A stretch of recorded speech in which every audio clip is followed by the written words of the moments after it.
Hi guys! My name is Jonalyn. Welcome to my vlog! Nagbakasyon po kami dito sa Claver, Surigao del Norte at ipapakita ko po sa inyo kung paano kami naghanda ng lechon belly. Unang ginawa namin ay pinaghanda ang lahat ng mga sangkap. Nilatag namin yung karne ng baboy, tapos nilagyan ng mga sangkap. Andyan din po yung lemongrass at saka maraming salt at paminta, pati na rin yung mga ibang sangkap. Pagpasensyahan niyo na ang aking pagtatagalog, medyo nauutal kung minsan kasi hindi ako sanay. Isang Bisaya ako, ang mga manonood ko ay minsan nagre-request sila, hindi kasi sila makaintindi ng Bisaya, kaya I'll try my best po to speak Tagalog. Pag okay na po lahat ng mga sangkap, ayan, itatali nyo na po sa bakal. Dyan sa lagay, pagpasensyahan nyo na rin yung bakal namin. Medyo rusty na siya.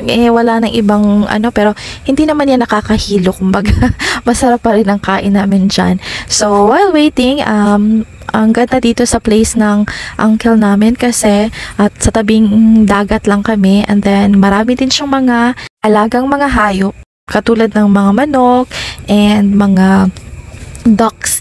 So, kung anong gusto namin kainin, pwede kaming manguha. Meron din siyang fish pond.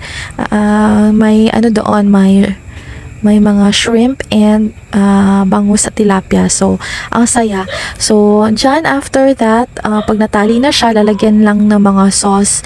Papahiran lang siya ng sauce para manunuot yung lasa.